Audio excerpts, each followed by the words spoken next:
Yo, bartender. Bar's closed. Hey, yo, bartender, what's good, man? Let me get a drink, man. Let me get a shot. Hey, man, I know you just put up to the bar, but we closed. Come on, man. You gotta be able to give me a shot, man. Come on. You look like you need a drink, man, but I hate to tell you this, man. We about to close. So you mean to tell me all these people out here, they got drinks and they got shots, but I can't get nothing. The bar closed that soon? Okay, man, I don't know what else to say. I got this shorty half my age at the crib, and I'm trying to get to her. But last call was 10 minutes ago. You know what? It's alright. Don't even worry about it. Don't worry about it. All right. Tell you what, I'm gonna get you one drink, cause it look like you need one drink. I can do one drink. I can do one drink, cause I really yeah. Hey, man, anything, man. Look like you got a lot on your mind and you need a friend right now. Pour it on me.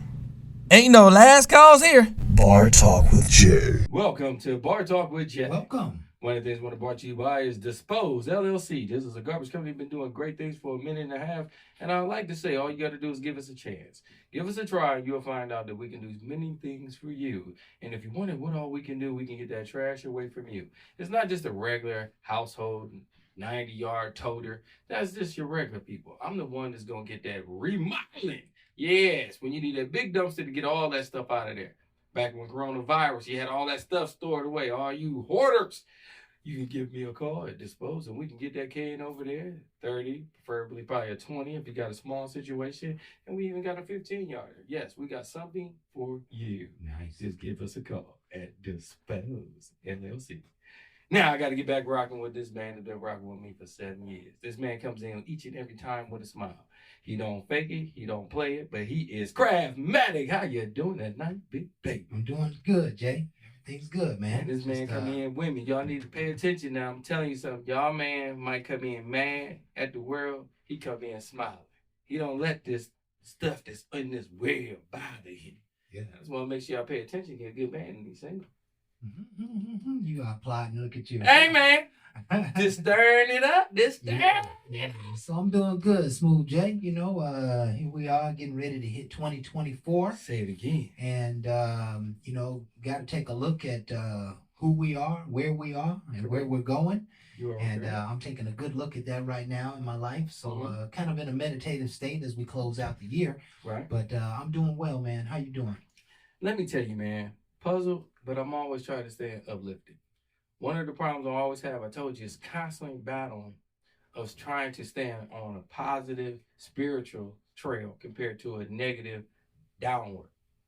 And the reason you let it get on you is because you start letting negative people into you. Yes. And my whole thing is you got to keep pushing back.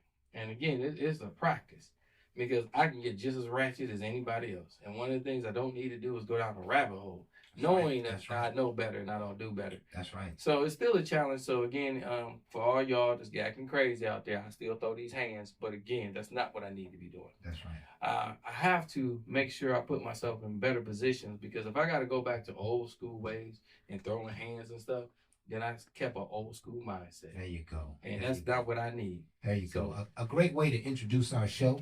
This is Bar Talk with Jay. Yes, my name is Craftmatic. This is my boy Smooth Jay. Yeah. And we are here to liberate your minds and souls with a Mm-hmm. great dialogue. We're just going to chop it up on the subject for a little while. And we hope that there's some value in this conversation. Always. Find yourself in the midst of this conversation. What would you do? How would you respond? How do our stories and opinions make a difference to you? And of course, what we want you to do is to make a clear and cut decision by the end of this show as it relates to this topic. Yes. Because those decisions are chinks in your armor. Those decisions are bricks in your wall when you need to fortify yourself in the coming future. So let this kind of be therapeutic and let's all have a good time, shall we? All day. We always start the show off with a prayer. Oh, yeah. And I have a prayer tonight, Jay, that's What going you to got? kind of, it's kind of a general prayer, but we're going to make it as specific as it needs to be for each individual. Okay. So as you hear this prayer, just chime in. We want to pray for the good life. Oh, Tonight. Yes. And there are numerous things that we want in the good life, but I'm just going to show you how I decided to hand it over to the Lord tonight. Okay. Heavenly Father, we come into your presence now just thanking you for all that you are in our life, Yes. for your strength and your power and your purpose in our lives. Mm-hmm. We ask, Heavenly Father, that you would show us the good life. In the midst of all of that's going on in the world, even in the midst of trying times and challenging spaces and places, we believe that you can fortify us and our life with a good life. We ask, Heavenly Father, that you would first focus on our minds. Give us an optimistic mindset. Allow us to see things clearly and to be able to discern things rightly in this life so that we know that we know that we know. Mm-hmm. Give us the wisdom and intelligence to be able to guide our decisions and walk us through the path of making healthy and prosperous decisions for our lives.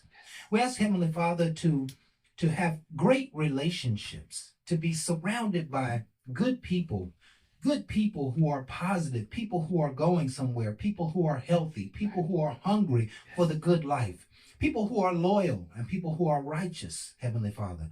Surround our space with that loving, positive energy that allows all of us to grow and be better in our lives. Put a song in our mouth, Lord. You say that you would put laughter upon our mouth and a smile upon our hearts, Lord. Give us overflowing vats in all areas of our life, from our finances to our love, to our exercise, to our health, to our peace, to our joy. Overflow our vats with life and more abundantly. Give us the expansion of territory, Lord, for those who may be needing a bigger home, for those who may be wanting to play a little bit more in this world. Expand our territory of fun and joy and allow us to experience this good richness of life that you have here to offer. We ask, Heavenly Father, that you would do all these things in your Son's name. We ask that you would be here in this show to do your good and perfect work. Speak your intelligence on the topic tonight. And in Jesus' name we pray. Amen. Y'all didn't feel that? Only thing I can tell you is listen to it again. Subscribe, listen, pass it. I know a lot of people needed that. Yes. And to be honest with you, I should have probably prayed over the topic for tonight, which I haven't given yet. But because we're all going to need some understanding about this. Okay, let's get the question for tonight is, do people's childhood affect their relationships? Yes. Does one's childhood affect their relationships? Yes. If so, and how? How would you start it off, Jay? I'm going to tell you, it does, and I'm going to go back, and again, this is going to be a reflection of me alone. How you was raised and whatever things that you might have went through can kind of bounce off you in a way where you can rebound from it, or it can be a situation where you can't. I don't know what all everybody go through, so let's just talk from here. That way we got a basis. This basis is me. When I was a child, I had really no real trauma, fights and small stuff. But to me, I watched other people go through a lot of things. And then it kind of impacted me in a way where, I ain't want that. And the most trauma I ever probably had was my dad. My dad was a real stickler. And you act up and he come over, it's on. It's on and popping. And it's never really a good thing. Well, it was trauma to me because it's like, that's the only time you got to come over here is to whoop me, And I only act like I went back as I was. But it's just, I got more trouble than my sister. And she the one got me. I'm snitching, Gina. She the one went out there and did this now. And then he come over, and it's always me first because I was the boy. Right. But I'm 5 years younger than her, so I'm a little one. Right. Right. Use her up a little bit. I ain't got as much cushion. So I get towed up for stuff that we did or she did, didn't matter. And I'm sitting there looking at my own wounds, and half time she ain't get one. Made me mad. You sound kind of hurt, Jay. I kind of got it out. That was my therapy. You sound like you're in your feelings right now. So man. when I got older and I started dealing with my children, I said, I don't want that effect. Yes, when daddy come home, something's going to happen. You don't have to wait on me. You can start, I'm going to finish it. But one thing is not going to be is daddy's going to be the only enforcer. I gave the teachers the power to call me. You might not be able to do something to them. I will. But my whole thing is, it shouldn't just be me. I have a partner. I have a wife. And my wife shouldn't be scared to do anything to them as well. My mom wasn't never scared. She just knew it wasn't effective. So she brought more power in, but she didn't know how it was going to affect me and how I was going to feel. Right. So when I grew up, seeing I wasn't really traumatized, I just held it. I said I was going to do something different. I wasn't going to go that same approach. I didn't like that approach. I think that approach changed me from where I thought it should be to where I wanted to be. So I put myself into it. So yes, it can. And it can happen a lot of different ways. But one of the things I can tell you, you can repel from it and go another direction where you don't have to do the same. And then unfortunately, I've seen people traumatized and then they traumatize others because they call victim to what was done to them. Yeah. And I don't judge no one. I always say everybody can need some help. I probably need therapy for that little bit of stuff I just told you about. I didn't. I really just turned it around, did the best I could, but I really do feel like it can affect. So my whole thing is when you go through a lot of stuff, you try to block it out. That's the number one thing that most people do when they go through things and they don't want to talk about it because to them it's real trauma, to everybody else it's simple. But trauma can come in a lot of different forms and ways. Yeah. And we don't always get to the nitty gritty to find out how it affects you because you're too busy covering it up. Yeah, and there's so many things I want to say on this subject, but one of the things that has always concerned me is how people get to a place where they realize their childish behavior no longer works. And so you keep running into this wall, perhaps because you have a childish attitude or a childish behavior about something, and then you have to hit the wall 2 or 3 times before you wake up and say, hey, I need to grow up. Or, hey, I need to make a different decision. Hey, what my mother did doesn't work for me. Right. What my father did doesn't work for me. I have to do something different. We are all products of our environment.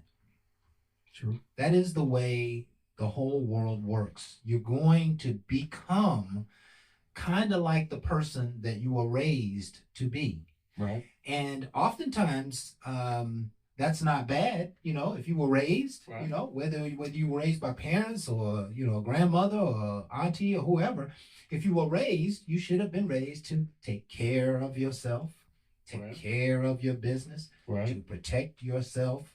You should have been raised to be responsible, for your life and to be responsible for your business in life. You should have been raised to listen to your elders and listen to wisdom. You should have been raised to keep your mouth shut until you know what you're talking about. There are lots of things that we supposedly have gotten from our rearing. But what happens is, if we didn't get it in our rearing, sometimes life will teach it to us. Oh, yes. Right? We were late for church for years. But when we started working, the boss wasn't having that. And so the boss said, no, not only do you need to be on time, but you need to be here a little early, right? And so, life will hold us accountable for those things that we should have learned as a youth. But, when you get to life and you have to learn it, it can be taxing, right? But again, where do people make the recognition that I know and I don't know? Oftentimes experience has to teach you that. I think also accountability. Self-accountability, matters. It does, because I think matters a lot. It determines where the change is going to be. Because now I'm no longer blaming. Because I think when I was younger, I blamed. Just like I told you, my dad came, I blamed, okay? Right. I ain't know nothing different. I was young. Right. But now when I get older, it's less blaming, okay? Right. Now I know why he came up, because I know I did wrong. Right. Okay? So it's not I can say he just beat me and he did this. No, I did wrong things. I mean, it's not to take away from the fact I want to keep accountability to my bad behavior. Yes. So once I start looking at my behavior, I start saying I got to start making choices because I don't need him over here hitting on me because of the things I'm doing. And that's the reason he's coming. So now I have to be accountable for these actions because I don't want the reaction. The reaction Right. is not what I want. Right. So it's the same thing when I started working jobs and I became a manager, supervisor, working my way up the ladder into even my own business now. It's accountability. In relationships, there's accountability that a lot of people don't step foot into. Yeah. It's easy to blame. She crazy. She toxic. You just don't understand her. She's a narcissist. When I hear all them people talking all that way, I be like, what about you? Because if you don't have no accountability and she is a narcissist or she's toxic, she's putting that on you and you're learning toxic ways. So the next relationship, I wouldn't be surprised if you have more of them traits than what you were seeing because it's a learned behavior. And then you're dealing with it. Learned behavior. Right. And it's not being dealt with because you're not being accountable. You're not accounting for her mouth. You're not trying to correct. You're not even asking her to go to therapy. I think that's one of the strongest things. And when you with somebody, it's not always giving up. And when somebody say somebody toxic, somebody a narcissist, and they throw all these words out here, have y'all been diagnosed? Have y'all been through counseling? Because again, you're using this against that person. You're talking negative to a partner that you chose to be with. My whole thing is work things out to stay together. It's so easy to leave somebody. Like it's so much better out there. Better what? Do you know you're not always better? A lot of times you are the toxic person too, because the fact it's so easy to quit, it makes it harder for the other person. So that's nothing good either. Yeah, and easy to quit is probably something we need to dive into because, at a certain point you've dealt with a person's, challenge, issue, this thing that they present that may be childish or maybe immature. And then after a while, bro, you're like, okay, I'm gonna keep doing that. I'm tired of this. You know what I'm saying? Like things aren't changing. And because things aren't changing, it's making the relationship miserable. Mm-hmm. And so, yeah, there comes a place where it could be easy to quit. And I want to speak on behalf of love here. I want to speak on behalf of, having a real relationship with someone because it's not always going to be perfect. Nope. Right? But quitting is always not the answer as well. And oftentimes that very thing that you look into this other person's life or you look into their behavior and you see something that makes you miserable, more than likely there's something that you do that makes them miserable. Gotta agree. And so there becomes a point where one has to become compassionate and empathetic. True. So that the burden that they may be sharing with someone, obviously they take into account, right? Mm-hmm. So you can't just judge people away from you. There are going to be things that get on your nerves. There are going to be things that you think are childish and insignificant that they may think is very significant. I know in the cases of when women are quote unquote nagging or being bitchy or whatever the case may be, they usually aren't talking about something that's meaningless. Right. They usually are saying something over and over and over and over, something that's very important to them, something that's very important to the family, to the household, to the relationship, but you just don't want to hear it. Because what you just said over and over and over. Right. No one wants to be taunted. Nobody wants to be badgered. Nobody wants to be nagged. Right. And again, she is communicating. One thing I can always say, you got 2 ears. And a lot of times I would tell you, early on in my marriage, I was Charlie Brown, walk. I did not understand what she was saying after a while. I tuned her out. But she was saying something. She was saying something very important. Yeah. I didn't care. Yeah. Because I kept hearing it. And my whole thing is, if you got to keep saying it, I ain't no child. So watch this. How long should she have let it continue without saying anything and you continue to do the same thing? It goes back to, it could have continued on long as it's going to continue on until I had accountability. I had to stop being a knucklehead and ignoring a person. And remember, a lot of the stuff she was saying is because I didn't want to take accountability. I didn't want to hear this because she was telling me things I need to do and I didn't care to do it. So guess what? I tuned her out because I didn't want to be accountable for it. Right. And as long as I didn't have to, I didn't really have to hear her, but bitch, I didn't have to do it. But again, it came back where she started handling and then relationship changed. Because again, that's sometimes you didn't see it. I didn't have that foresight to see that. I just thought about, I didn't have to do it. I didn't have to do it. And then she stopped telling me about stuff. Because you don't want to listen. Started losing her interest. Why would her trust? Because again, I didn't look at the bigger picture. I was too busy dealing with it on self. Now, I was on a selfish level because I was selfish. Here's what happened. This happened many a times in the show. Jay is taking ownership for what he did and didn't do in his previous relationship, right? Mm-hmm. And what we recognize now is that she was probably saying some meaningful stuff. Correct. But he didn't want to hear it. Nope. Right? And so there is an opportunity for both parties to now take a look at the scenario and make sure that they protect themselves or do something different the next time. Right? But in her defense, to some degree, it's hard to be in a relationship asking for the same thing over and over and over. And I get it. And you're not getting it. You keep asking, you keep longing for, you keep wanting this change, you keep wanting some help, you keep wanting to be heard, you keep wanting to be understood. And at a certain point, it's like dead in the water. And for her, even though she's right, talking about it aggravates the situation. And for him, you know, for him, you know, he's just tuning her out, completely. You know, completely. So, you know, there's no gravy there, but there has to be a place where the two parties have to be able to come together on that issue. And so both may be childish in a certain way, and the other side of it, both may have a point and be very aggravated with the other person for something that's real. But the next argument, the next disagreement, you cannot operate in the same exact way. Now you've got tornadoes flying all of your relationships. One of the things that happens in disagreements between people who are in a relationship is that they really never come to an answer. Over and over and over again, there's multiple issues. They really never come to agreement. They kind of agree to disagree, and yet they harbor some of that stuff about the issue. They harbor some resentment. They harbor some anxiety about it.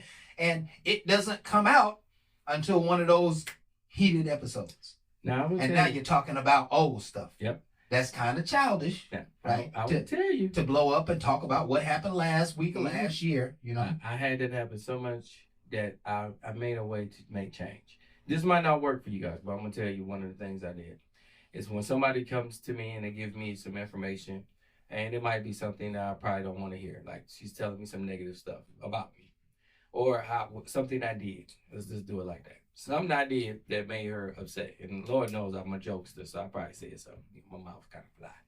She said she has to give me time to process it.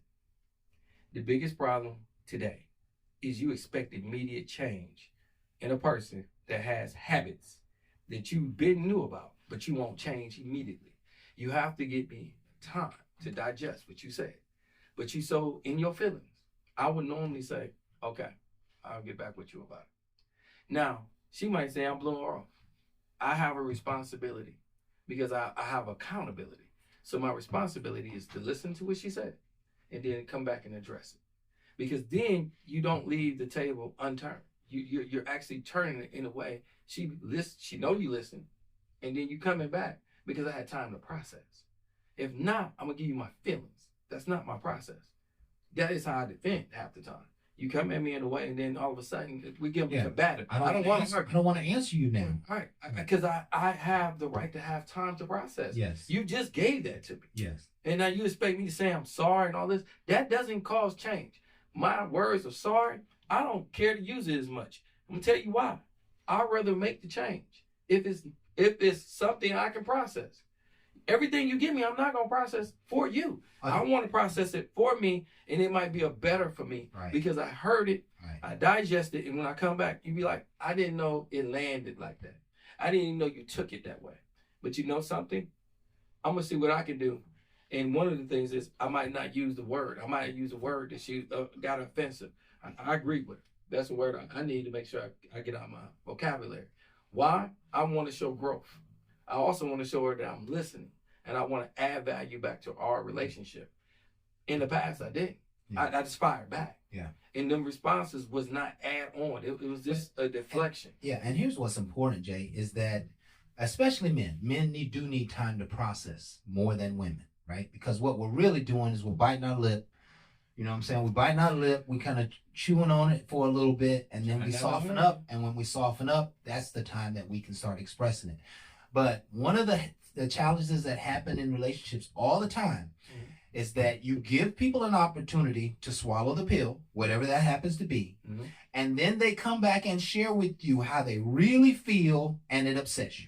Yes.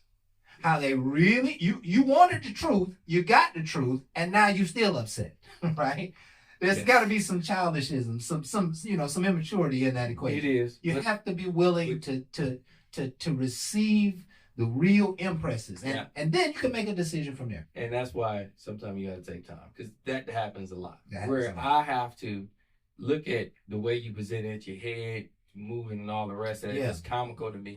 My whole thing is I want to get the factual information. If I process it right then and there, I'm going to give you back what I seen. That's the head and this. Well, if I really love you, I need to get back into what you were saying compared to what you was doing. Because you went through this. It might be a childhood thing that's what you used to, and that's how you process. And I'm sitting here like I didn't have to deal with it directly. I seen how you dealt with other people.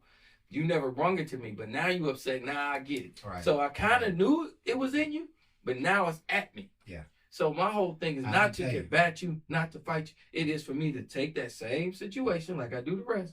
Let me give me a little time in our process. But the one thing I make sure I go back in with it. I have that conversation, because automatically you're going to think I'm reflecting, I'm ignoring, I'm not wanting to deal with. You ain't no real man. And sometimes you're going to hear things that do hurt. You ain't no real man. She can't say that. Well, she can't, but she can say, the last man I dealt with, he just dealt with. She can't say see, when she starts saying this case she do. If she did, my whole thing is, you ain't never got past that one because you ain't never gave me an opportunity. Because I have to, I have the right to do it my way. And you're telling me about how you used to it his way. Well, you need to get your ass back over there to him and get away from me, because see, that's toxic by itself. Me taking time, now you're learning me. You know I'm not the kind of person who want to sit there and argue with you. We don't need to go all that way. I'm the kind of person, I want to process it and get back with you. There's an old school saying, never go to bed mad. I said, okay, I hear that, but that's usually your feelings. I want to make sure we go to bed with understanding.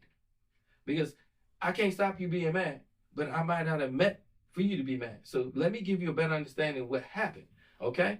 Please understand, she's still going to probably have no feelings, even though I gave her my truth. My truth might not change her feelings. But at this point, when we go to bed, if she have a better understanding of how I feel and what really went on, even if she mad, she normally don't wake up that way. And I always make sure I look over to make sure she wake up. Because again, it's an understanding. We fail to get that because we still dealing with the anger. So watch this. The factual, emotional trauma. And I'm going to tell you, it happens a lot in, between men and women that we could be talking about something and the conversation moves from the issue at hand to a lot of feelings. Ooh, yes. Right? And so because I said what I said, how I said it, now it's about how I'm talking to you and not the issue at hand. The tone. Right? And so, we got to stay on the issue. The issue is what brought up the conversation. The issue is what we need to deal with. Can I also say, though, a lot of people use that automatically to it's an excuse. I don't want to deal, because your tonage and how you, somebody say, you yelling at me. All this is the fact that you don't really want to hear what you're hearing. You don't want to hear what you're hearing. My whole thing is stop saying that and start listening. And if you listen more, you'll understand the person and their feeling. And I promise you, people, I was that person. I was that person that ignored you, just looked at you like you were stupid. I did it for many, many years. The only problem I had with that, if I would have took the time back then that I know now, I could have solved a lot of problems early on. Because you got to hear a problem and that's to solve a problem. That's what right? we don't want to say we are. So I'm gonna use a word to make you feel better. It's called accountability. Be more accountable about the things that's happening. And they'll look at you at a different way. They'll be like, because they might not have had nobody that will hold accountability for their own actions and hold you. Please don't understand that boundaries is necessary. Don't cross mine. Okay? Because again, you know what this topic reminds me of when we first started dialing in. What's that? If you've never really experienced a man, if you've never really experienced one, if you didn't grow up with a man in the household, if you didn't grow up around women or around a woman, you sometimes don't know how to act. You sometimes never learned what a man was really like. You never learned what a woman was really like. But now you're operating in a relationship and you're expected to fill in the gap. Like there was no gap, right? And that challenges a lot of relationships that if you didn't have close relationships with women in the world and all of a sudden you ended up married, there may be a chance that you learned some things about a woman that were not true. You're in a relationship with a man and you learned some things about a man that wasn't true because you learned it from your brothers. You didn't learn it from a man who ran a household, who had accountability and who was taking care of a family and who was making decisions based on having a future and taking care of his responsibilities. You learn being a man as ass out because that's what my brother did. Or, you know what I'm saying? He was fast paced. He made decisions, man. Of course, he buying a bunch of cars, he balling out of control, but he ain't taking care of no kids. Nope. He ain't taking care of no households. Nope. And so now, you know what I'm saying? You get into a relationship with somebody who wants to take care of a household and they never really learn that. That can be a challenge. And that is, it's childish, it's immature behavior that they sometimes will have, but they can learn. That's true. And you can teach them and you can learn and they can learn from you. I agree. So the point I wanted to make here is just because you haven't experienced it in the past don't mean you can't grow into understanding it today and for your future. Right? We just have, if you were around abusive relationships, you probably got some of that in your system. Unfortunately. And, both sides, the men and women, you probably got some of that in your system. And oftentimes those experiences cause you to make decisions later on in your life. Yeah. It affects you. I've been hurt too many times, you know what I'm saying, so to speak. I've just been kind of done wrong in relationships, and now it's made me feel like relationship may not be in the cards for me. And that is a wrong way to think. I have some correction to do in my spirit because love is still possible. Right. People still believe in love. Right. There are probably a dozen Mrs. Wrights in the world. There are a dozen women who I could probably live a lifetime with and have a great relationship and a beautiful life. So I can't give up on that. But my past makes you feel like you should. Makes me feel like I should. It's heavy. It is heavy. You're carrying other people's trauma. Correct. And my own trauma. So it traumatizes you in a way where you have to have accountability to let that off. Right. But then reflect on you. Right. Because if not, you're attracted again. And I promise you, that is maturity, but that's a huge part of accountability. And I like to say it goes back to childhood. How you develop is a process. Yeah. And your process keeps on being developed as you get older. Yeah. And you go back to some of the childish ways you did to the manliest ways that you're going to be. There you go. I was a child then, I'm a man now. It shouldn't be doing the same because you should have learned. I think we should make a distinction just to really power strike this conversation. Okay, go for it. The difference between when you were a child versus when you are an adult or when you are grown, right? Mm-hmm.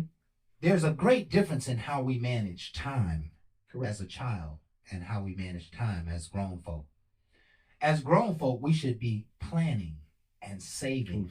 We should be taking care of our relationships, right? We should be putting time in the schedule for our loved ones, not just running around by the seat of your pants, doing whatever you want to do in life. Because once you waste time, you can never get it back, right? What do we do? The difference between a child and an adult in managing money. Totally different. Now, we should be investing in people, our children, our spouses. We should be investing in our homes. We should be investing in our futures. Yes. We should be investing in our health. Think about it. You could go and get some fast food, but it would be better to take a trip to the grocery store and get you a salad and some peanut butter crackers and some fruit juice and stay away from the fast food. right? Mhm. We have to think differently as grown folk. We can't just eat anything we want to eat. No. We can't just do anything we want to Think do. about Right? it. When we was kids, man, we could eat mud pie. Yeah. We could eat dirt. Yeah. And again, be full, right? and you lived. But You know, I now, don't know what we're gonna have in the grown doing it. yeah, yeah. I know playing baseball, I just slid in dirt with my mom and I was choking for days. Yeah. I'm just saying, don't work out well for Our me. behavior is much different as a grown person as it is as a child. We take the time to listen to people. We take the time to discern situations. We take the time to think about, how can I solve this problem? Right? Correct. When I was a young man, I just ran to try to fix it. I just tried to fix it. But then I learned later on that, you know what? I might not have been making the best decisions in trying to fix my own problems. So let me stand back and get a little help from the Lord, right? Let me stand back and get a little help from my pops. Let me stand back and get a little help from my type boy who I know have been through this situation, right? When we're young, we pop off at the mouth. Yes. When we are grown, we take time to calculate what we're going to say to someone in a group, to a particular situation. Correct. Maybe when you were young, you saw somebody doing something wrong and you just kind of look at them and let them go on about their business. But now that you're grown, when you see somebody doing something wrong, you want to try to nurture them. You want to try to correct them. You want to try to help them, inspire them a little bit, right? I know when I was young, I wasn't necessarily a leader. Right? No. I was good at managing my life, but I wasn't good at managing people. But over the years, I have had many responsibilities that's caused me to be better at managing people and to be a better leader. And so there are things that there are ways that we operate in as a child that in order to get to the grown folk stuff, right, it takes some pressure. It takes some accountability. It takes somebody looking at you and saying, nope, you screwed it up, do it again, right? And get it right. That can be from everything that we just named. How we manage our time, how we manage our money, how we manage our behaviors, how we manage our relationships, how well we listen, how well we speak, how well we lead. In order to get to the adult side of life, you have to have swallowed the big boy pill, right? Nice, the big girl pill, right? There comes a place in life where we have to let go of childish things. That's right. And live as grown folk. And believe me, the grown folk side is not as fun. It's not as fast. It's not as rich. It's not as easy. Now just remember. But it requires you to go through some stuff to get there. Now, right? Just remember, it doesn't at first, but it does in the end. Because once you get them boundaries set, and again, I didn't have those boundaries set. I didn't have them. Right. I was young. I didn't know.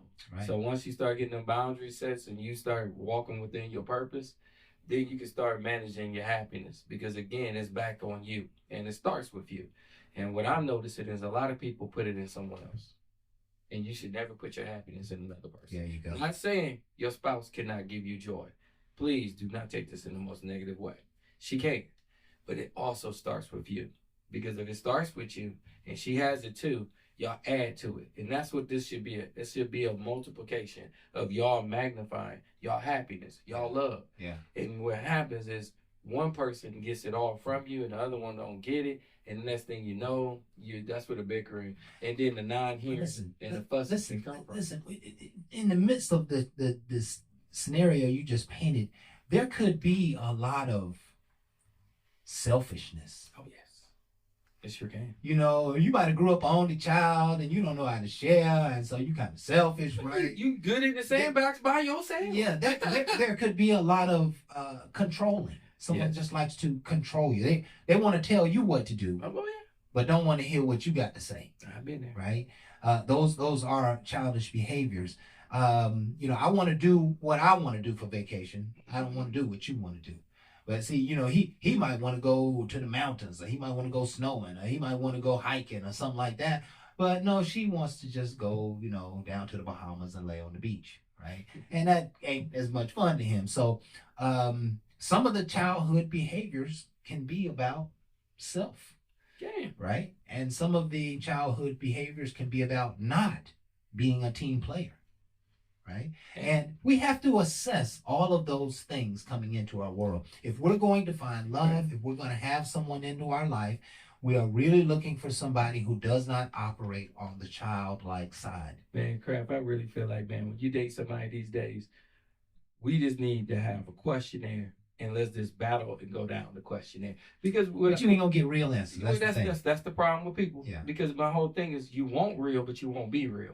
But I really like to say I like to see people practice this better because they arguing about where you're going to take somebody on the first date, how much money you're going to spend. How about we really get on the phone and find out what we really have in common and go down the battle list. Right. And then when you go down the battle list, you actually saying how many vacations we got to take by ourselves. How many vacations we got to take with the kids if they got kids. And when you go back and forth, it becomes fun and it can be annoying because some people are dry. Some people are really taking it serious. And then at this point, we invested no money. We invested time because that time I can never get back. Don't waste it. So if you ain't serious about it, then you ain't serious about me. That's so right. don't talk about right. where we go to That's eat, right. what money I'm going to spend, because why am I going to invest in a bad investment? That's right. You were there during this conversation, right? I was doing some hypothetical, rapping, right? Okay. So remember the young lady had the scenario, we in the grocery store somewhere. All right, man. And the first thing I wanted to do, I wanted to ask for the number. Right? She was like, I don't want to talk on the phone. I'm like, and I thought to myself, I said, I'm asking the question now, is that on the child side or is that way beyond the mature side? What was that? I can't tell you on the total mature side because my whole thing is I gotta have some conversation before I really spend that quality time and walking through a park with you. Before I do all that, I gotta have some kind of feeling that I feel good about you. And again, I know a woman probably want to feel it more so than a man, but I am a protector. So you could be a nutty buddy. I need to have some kind of vibe about you before I spend that quality walk in the park. And again, I like the walk in the park because I like to be with a person and with nature. I love that too. But I'm not going to start off with a person I don't know at a park I don't know. And then anything can happen because at that point, I'm not on my best because I'm going to be on my defense regardless. Because again, it ain't just being in Atlanta. We are in a point where we have to be noticeable of what's around us. Who's around us? Where we at? Because I always have to have a plan of exit and everything else because you have to get alone or something, huh? I mean, I hate to say it, man. We at a point where we have to protect all the time, not just the people we with, ourselves. Yeah, and that's one of the things I never really did a lot of in my life, but just feel like I always have to just protect myself. You know what I mean? And there is a day now where we have to do that. And this is the day. But the point here in this story is that our childhood ways don't work as a grown person. Everybody gonna catch on to them. Take a look at yourself, what people have been telling you, what you've been experiencing, and find a way to go to the next level, whatever that means for you. Go to the next level because our childhood behaviors do affect our relationships, and we don't want to bring young nonsense into a mature, loving, healthy relationship. And with that, this has been Bar Talk with Jay. Yes, it has. My name is Craftmatic. This is my boy Smooth Jay. And we want to thank you folks for being here with us tonight. We're here every Thursday from 7 to 8, Facebook Live. Please like, share, subscribe, Tell your friends and families and continue to come back for some of this great wisdom that we share here. Never forget that we do this, folks, because we love you. We appreciate you. And with that, we are out. Ain't no last calls here. Bar Talk with Jay.